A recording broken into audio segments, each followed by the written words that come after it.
Welcome to another episode of Crusader Kings 3 Mother of Us All playthrough. My name is iSimulate. I explore different simulation games and share gameplay videos of those I like. Subscribe to my channel if you're also a simulation game lover. In 951 AD, the Empire of Kanem-Bornu welcomed her second Sarauniyar Sarauniya Youma, granddaughter of the former ruler. Youma, 23 at that time, had to face a challenge both her grandmother and great-grandmother didn't have to: independence factions.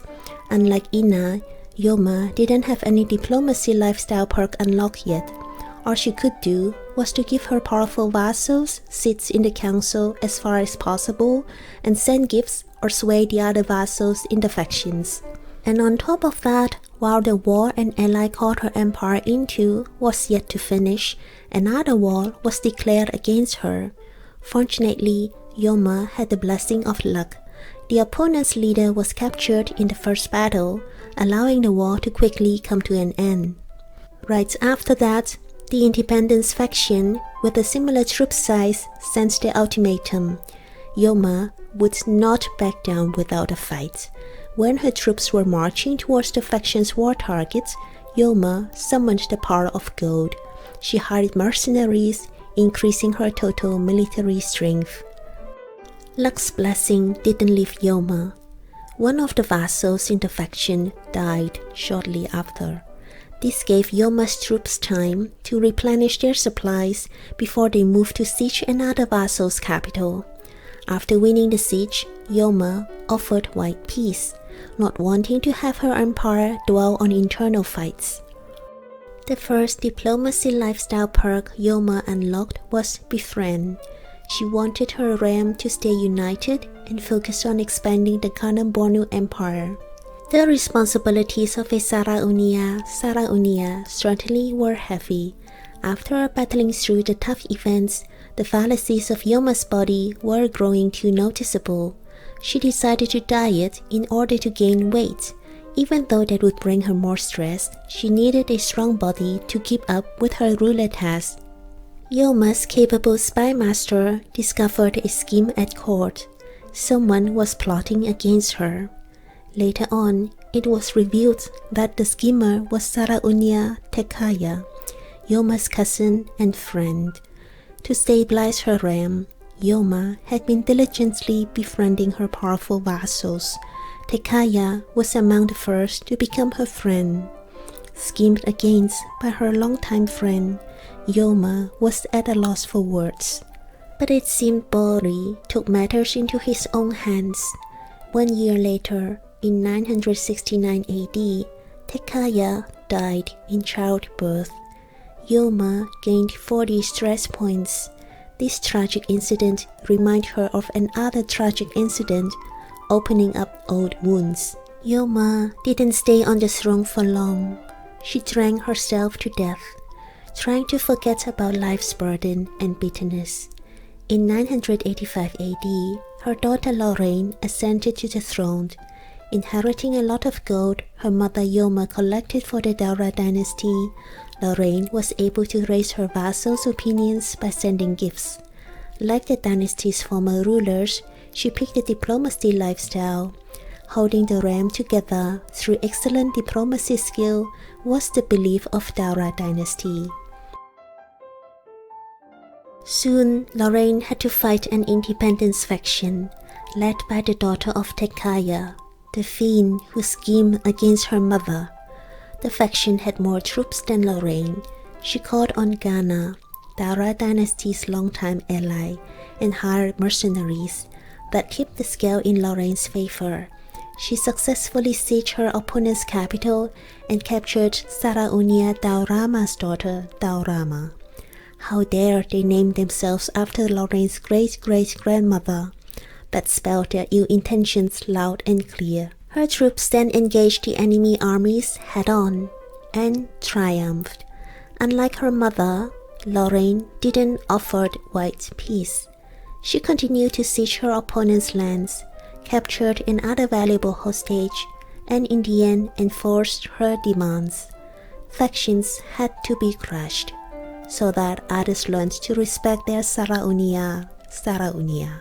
In the African continent, benefit from their advanced culture, counties in the Kingdom of Egypt were rich and developed.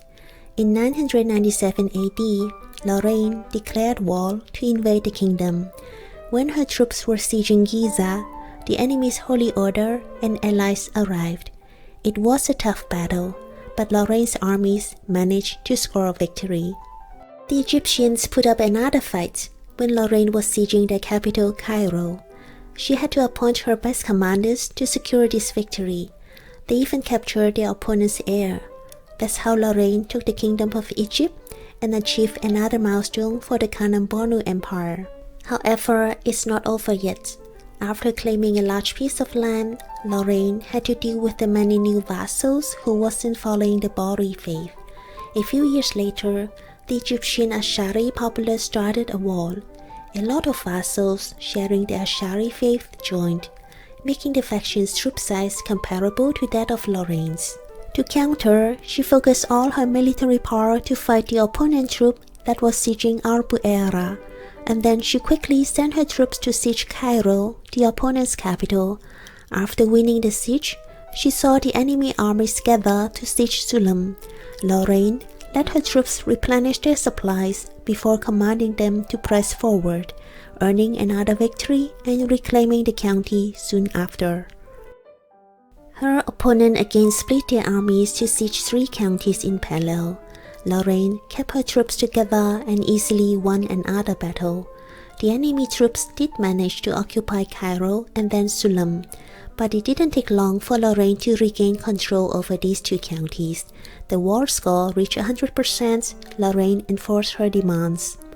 With the vassals imprisoned, Lorane could demand their conversion in exchange for their release.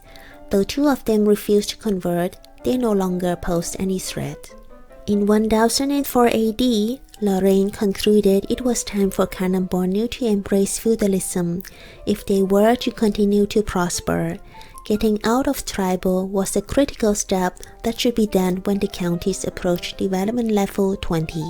To prepare for this moment, Lorane had been saving up, allowing her to invest in her county's economy now. She started the construction of a grand temple in Daura, farms and fields in Rano and Giza, and orchards in Alexandria.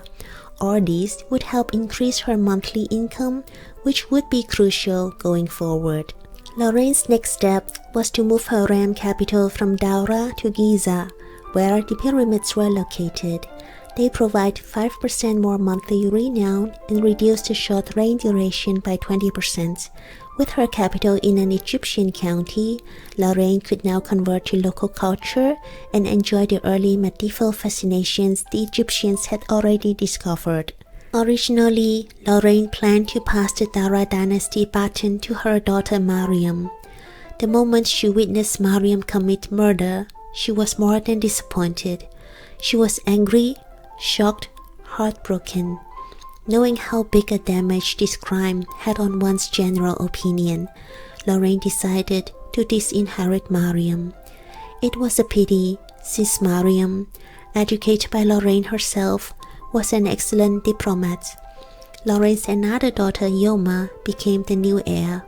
Fortunately, Youma was also educated by Lorane, and her skills were promising as a 16-year-old. Before leaving this world at 65 years of age, Lorane had definitely achieved a lot. Named after her grandmother, Malika al-Muazzama Youma ascended to the throne. Could she take her empire to another level?